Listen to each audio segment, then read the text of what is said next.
Bismillahirrahmanirrahim. Assalamualaikum warahmatullahi wabarakatuh. Bergabunglah bersama kami Motivation Bang Firman Lubis, penuh dengan inspirasi, motivasi, dan tadabbur Quran dan hipnoterapi serta interview bisnis.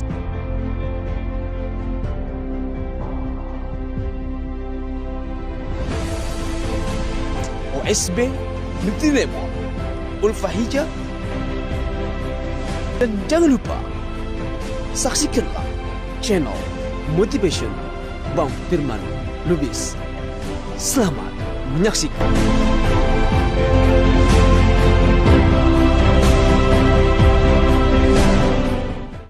Bismillahirrahmanirrahim. Assalamualaikum warahmatullahi wabarakatuh. Mudah-mudahan sahabat-sahabat semuanya diberkahi dan diberikan kesehatan Allah Subhanahu wa taala. Baik sahabat-sahabat, kita akan belajar fikih sunnah bab al-mudharabah. Apa saja yang kita bahas dalam al-mudharabah? Yang pertama, ta'riful mudharabah. Yang kedua, hukmu al-mudharabah. Yang ketiga, hikmah al-mudharabah. Yang keempat, ruknu al-mudharabah. Dan yang kelima, syurutu al-mudharabah. Jadi ada 5 poin yang kita bahas. Saksikan di channel Bang Firman Lubis. Assalamualaikum warahmatullahi wabarakatuh. Bismillahirrahmanirrahim. Assalamualaikum warahmatullahi wabarakatuh.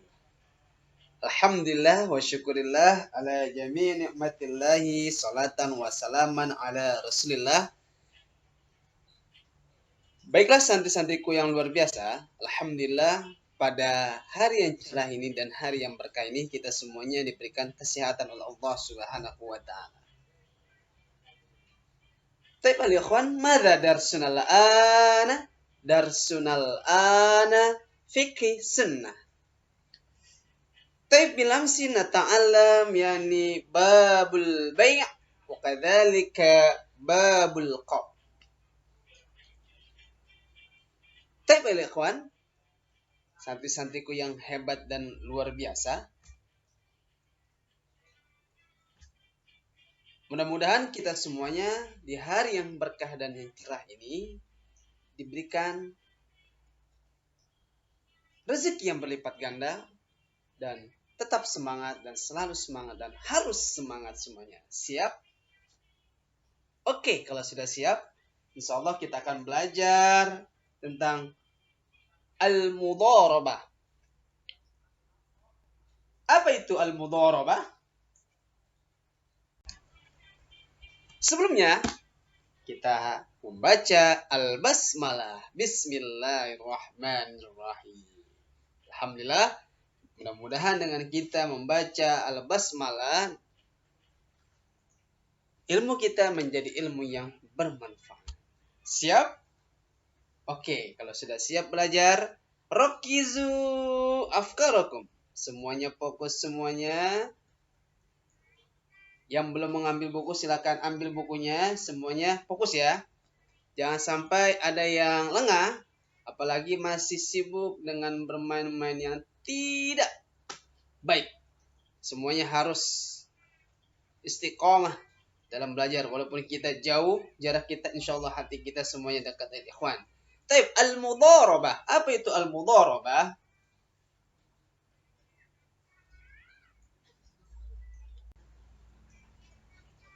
Taib al-ikhwan, ta'rif al-mudharabah. Definisi al-mudharabah. Al-mudharabah ma'khudatun min ad-darb fil ardi wa huwa as-safar. Litijarah yaqul Allah Subhanahu wa ta'ala, dari Allah Subhanahu wa ta'ala berfirman, wa akharuna yadribuna fil ardi yabtaghuna min fadlillah. Yang artinya, dan orang-orang yang berjalan di muka bumi mencari sebagian karunia Allah Subhanahu wa ta'ala. As-surah Al-Muzammil.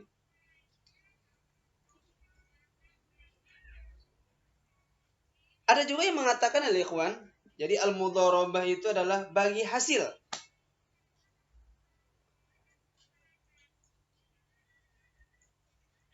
Dan al-mudharabah juga disebut dengan qirab.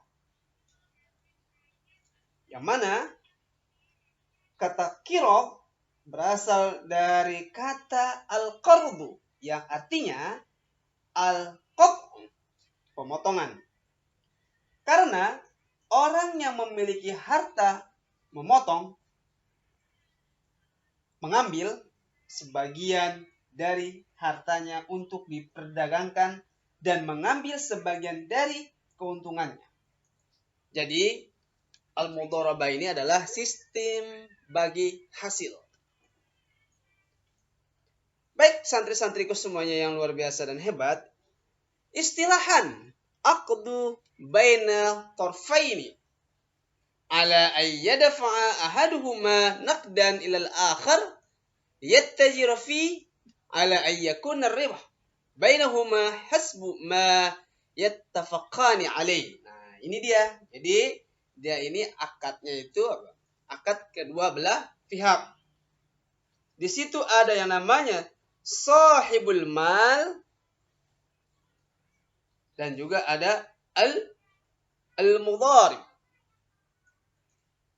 Jadi ada yang memiliki uang dan juga ada yang mengolah uang tersebut. Jadi ada modal, ada pengelola. Jadi begitu ya, ikhwan ya. Jadi biar paham dulu al-mudharabah itu apa? Jadi ada si A, dia sahibul mal, dia memiliki modal, pemodal. Si B, dia itu adalah al-mudharib.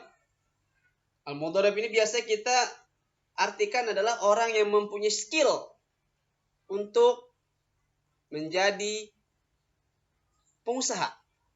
Atau dia punya skill di pertanian. Atau dia punya skill di bidang yang lain. Jadi ada sahibul mal. Sahibul mal ini tadi apa? Yaitu adalah pemodal yang memiliki modal. Dan ada juga al-mudharib yang mempunyai skill atau pengelola modal tersebut. Jadi situ harus ada akad. Aqdu baina tarfain ala ay yadfa'a ahaduhuma naqdan ila al-akhar liyattajira fi. Nah, ini dia. Lihat tajir untuk diperdagangkan. Al-ayyakuna ribah. Nah, mudah-mudahan untung ya. Jadi mudah-mudahan untung. Nanti di situ ada bagi hasilnya. Untung dibagi berapa? Entah itu 50-50 atau 60-40. Nanti disitulah ada kesepakatan antara sahibul mal wa kadzalika al-mudharib yang mengolah. Justru yang pengelola itu biasanya dia mempunyai skill ya. Entah itu skill di bidang pertanian atau di perdagangan dan lain-lain. Oke, ya ikhwan, fahimtum ya ikhwan? Insyaallah. Summa yali yakni hukmu al-mudharib. Hukmu al-mudharabah. Hukmu al-mudharabah. Wa hiya jaizun. Zaizatun bil ijma'. Boleh. Jadi hukumnya itu diperbolehkan. Wa qad dharaba Rasulullah sallallahu alaihi wasallam li Khadijah radhiyallahu anha bimaliha wa safara bihi ila Syam qabla an yab'atha wa qad kana ma'mulan biha fil jahiliyah walama jaa al-islam aqraha. Qala al-Hafiz Ibn Hajar والذي نقطع به أنها كانت ثابتة في عصر النبي صلى الله عليه وسلم يعلم بها wa aqraha walaula dzalika lama jad al-battah. Jazatil battah. Jadi hukumnya adalah diperbolehkan. Hukum mudharabah adalah boleh. Dengan apa? Berdasarkan pada ijma. Rasulullah dulu pernah berdagang, ya kawan. Berdagang barang dagangan Khadijah radhiyallahu anha, dan dia membawa ke negeri Syam. Sebelum beliau diangkat menjadi nabi, jadi Rasulullah dulu sering berdagang ke negeri Syam. Jadi al-mudharabah juga sudah ada pada masa jahiliyah.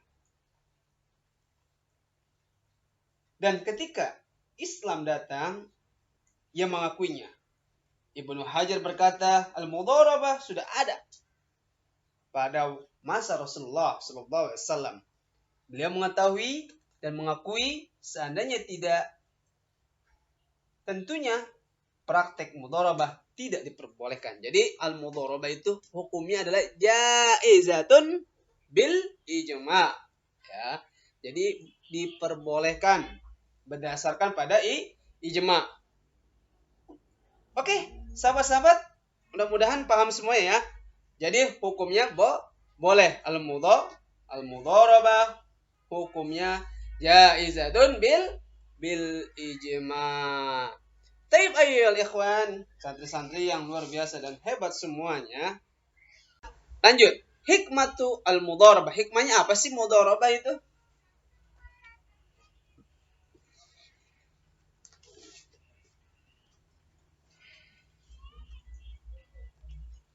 Jadi, hikmahnya al-mudharabah adalah qad syarah uhal Islam wa abah aha taisiran alan nasi. Jadi yang namanya mudharabah itu adalah Islam telah mensyariatkan al-mudharabah dan memperbolehkan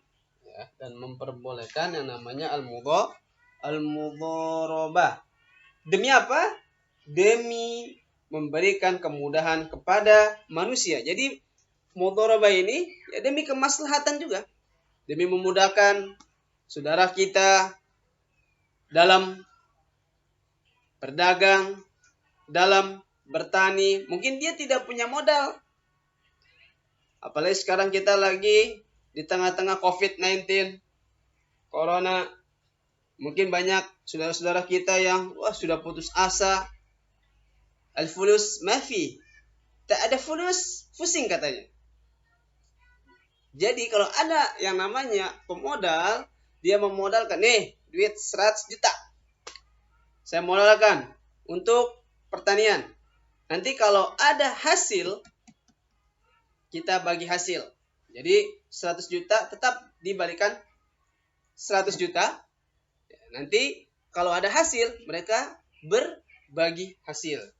Lain dengan ar-riba. Kalau riba itu uang dengan uang. Misalnya kalau riba, dia minjam 100 juta dikembalikan 120 juta. Itu namanya riba. La yajuz, haram. Wa halalallahu al-bai'ah wa harrama riba. Allah Subhanahu wa taala menghalalkan yang namanya jual beli dan mengharamkan yang namanya riba. Ya ikhwan. Jadi riba itu begitu ya. Jadi bedanya al-mudharabah sama riba begitu. Kalau riba dia uang dengan uang. Kalau al-mudharabah itu si pemodal, misalnya dia membelikan di bidang pertanian, nanti dikelola oleh pengelola, al-mudharib dikelola, nanti hasilnya itu bisa dibagi. Bisa itu 50-50, 50-50, atau 60-40 bisa, nanti tergantung kesepakatan atau di akad awalnya. Jadi tidak boleh juga yang pemodal, saya 100 atau 100%. Wah, tidak boleh. Oke ya, paham ya, insyaallah ya. Insyaallah. Tetap semangat. Jadi disyariatkannya al-mudharabah yaitu untuk memudahkan manusia, memudahkan saudara-saudara kita. Tengok ya kan, faqad yakunu ba'dhu minhum malikan lil mal.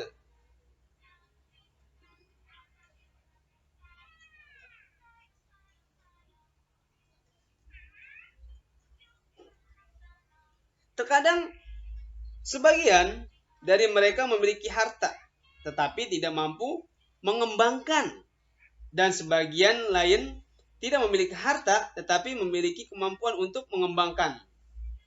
Ya, jadi begitu ya. Jadi ada juga dia mempunyai harta tapi dia nggak bisa mengembangkan. Jadi syariat, karena syariat membolehkan muamalah ini agar masing-masing dari keduanya bisa mendapatkan manfaat. Pemilik harta mengambil manfaat dari keahlian mudharib, orang yang mengembangkan modal, dan dia dapat mengambil manfaat dari harta yang dikembangkannya. Dengan demikian, terwujud kerjasama antara harta dan keahlian. Allah tidak mensyariatkan sesuatu akad kecuali untuk mewujudkan kemaslahatan dan menjauhkan bencana. Daful al-hawaij itu artinya menjauhkan bencana. Jadi wallahu ma syara'a al-uqud illa tahqiq al-maslahah, untuk memaslahatan dan juga untuk menjauhkan dari bencana. Jadi intinya ya ikhwan, kalau ada pemodal dia berencana untuk dia untuk pertanian, di situ ada yang namanya ahlinya al-mudharib, dia punya skill di dalam pertanian, dia kelola terus, akhirnya untungnya alhamdulillah ada untung, berarti nanti disitulah bagi hasil al-mudharabah. Jadi hikmahnya begitu ikhwan, hikmahnya adalah disyariatkannya al-mudharabah adalah taisiran 'alan nas, untuk memudahkan yang namanya manusia. Kadangkala seperti itu ada mempunyai harta tapi dia tidak bisa mengolah. Akhirnya apa? Dia minta pengolah untuk memanfaatkan, atau untuk memanfaatkan hartanya untuk nanti untuk di usaha di bidang pertanian, dagang dan lain-lain. Taib ayol ikhwan, mudah-mudahan semuanya paham. Wa ba'da dzalika ayol ikhwan, ruknu al-mudharabah. Ruknuha al-ijab wal qabul. Ya, di situ ada ijab dan al-qabul yang dilakukan oleh orang yang memiliki kemampuan untuk melakukan akad. Tidak ada syarat penggunaan kalimat tertentu. Akad bisa dilakukan dengan semua bentuk kalimat selama memiliki makna. Al-mudharabah, karena yang menentukan dalam akad adalah tujuan dan makna, bukan kalimat dan ungkapan. Wala yashtaritu lafzan muayyan, ya, muayyan. Ya, jadi tidak ditentukan ya, ada syarat untuk penggunaan kalimat yang tertentu. Ya, tapi di situ apa? Li alfat wal al-mabani. Di situ ada yaitu kalimat dan ungkapan. Jadi entar tergantung akadnya. Oke, saya terima 500 juta untuk mengelola yang namanya di bidang pertanian. Mudah-mudahan kita dapat hasil, dan insyaallah hasilnya nanti kita akan bagi 2. Setuju? Setuju. Oke, deal. Adapun nanti ya ikhwan, silih berganti hari, misalnya ada bisnis, kadangkala untung dan kadangkala rugi ya. Tidak semua juga ketika kita sedang melakukan yang namanya bisnis, usaha, itu untung. Tapi kita juga terima ketika kita rugi, itu yang namanya sahibul mal, dia tidak boleh yang namanya ke al-mudharib, kamu harus ganti duit saya. Nah, itu tidak boleh. Justru apa? Kalau udah kesepakatan al-mudharabah, kalau rugi pun berarti sahibul mal juga menanggung yang namanya kerugian. Ingat, sahibul mal dia rugi harta, tapi ingat juga ikhwan, al-mudharib juga dia rugi waktu, rugi tenaga. Jadi sama-sama rugi ya ikhwan. Tep, ikhwan. Wa ba'da dzalika syurut syurut al-mudharabah. Syurut al-mudharabah, syarat-syarat akad mudharabah. Ayyakuna ra'sul mal naqdan. Modal harus tunai. Jika modal terbentuk emas, batangan, perhiasan atau barang dagangan, maka akad mudharabah tidak sah. Ibnu Munzir berkata, semua ulama yang kami hafal dari mereka menyepakati bahwa tidak boleh bagi seseorang menjadikan piutangnya di tangan orang lain sebagai modal mudharabah. Dia punya hutang, diutangin ya. Itu lejus ya. Jadi dia harus punya benar-benar punya modal. Saya ngutang dulu di bank lah. Ini buat kamu kelola. Ingat, tidak semua bank juga. Bank juga nanti ada bunganya, bahaya itu, nanti kita mendekati riba. Jadi benar-benar dia memiliki modal, ya, bukan hutang ya, dia tidak boleh hutang ya. Supaya wa ba'da ayyakuna ma'luman. Jumlah modal diketahui dengan jelas, harus jelas modalnya. Ini saya kasih modal 100 juta. Oke, 100 juta. Jadi harus jelas, jangan sampai apa? Ada kata-kata atau kalimat yang tidak jelas. Saya pinjamkan ini 100 juta nih buat pengelola, ya, buat al-mudharib. Tapi nanti kalau rugi bayar juga ya 100 juta. Ya, tidak begitu ya, kawan. Kan tadi apa?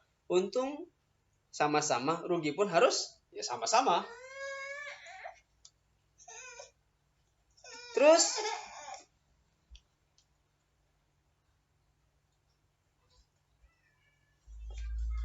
ayakuna ribh bainal al-amil was sahib rasul mal ma'luman bin nisbah.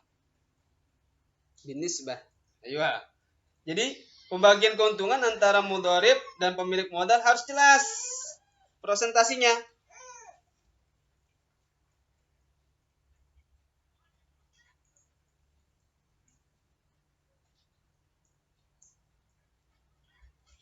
Ya, dia harus jelas. Kalau 50 sama 50-50 ya oke, 50-50. Jangan sampai nanti di akhir apa? Di akhir sahibul mal dia menuntut, wah saya nggak mau begini, saya harus 70, kamu 30%. Ya, tidak boleh begitu. Ya, makanya akad di awal itu harus jelas. Ya. Pembagiannya harus jelas. Jadi 50 atau 60 atau 40. 50 atau 60 atau 40, 60-40. Ya harus jelas. Nah, semua yang terakhir ayakuna al-mudharabah mutlaq. Mutlaqah. Mudharabah diadakan tanpa ikatan. Ya, jadi tanpa ikatan. Jadi pemilik modal tidak boleh membatasi al-mudharib untuk berniaga di negeri tertentu, menjualkan barang tertentu, atau syarat-syarat sejenisnya. Ya, itu sebab pembatasan ini kerap kali menghilangkan kesempatan untuk mendapatkan apa yang diinginkan dalam akad, yaitu keuntungan. Ayo kawan, ini jadi ada 4 ya. 4 syarat-syarat al-mudharabah, syurutul mudharabah. Ada 4.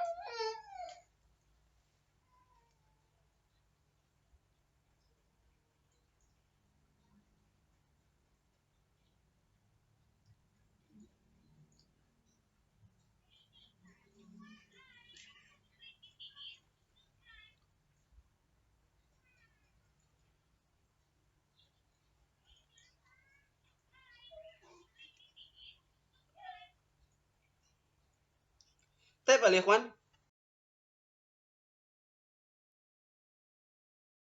Nanti kalau ada pertanyaan, biasa kita sharing saja di Telegram. Oke, jadi ada tadi kita bahas definisi mudharabah, hukumnya mudharabah, hikmah mudharabah, rukun mudharabah, dan syarat-syarat mudharabah. Mudah-mudahan bermanfaat untuk kita semuanya, dan mudah-mudahan kita semuanya menjadi orang-orang yang selalu diberkahi oleh Allah Subhanahu wa taala. Kita selalu berdoa, ya Fattahu ya Razzaq ya Muhawwil ahwal, hawil ahwalana ila sagal hal. Mudah-mudahan Allah Subhanahu wa taala memberikan kita yang terbaik, dan mudah-mudahan Allah Subhanahu wa taala menjadikan kita anak-anak yang saleh, yang selalu cinta kepada Al-Qur'an dan sayang kepada orang tua kita semuanya. Mungkin kalau ada pertanyaan nanti silakan saja via Telegram. Semangat dan tetap semangat dan harus semangat. Ila liqa. Wassalamualaikum warahmatullahi wabarakatuh.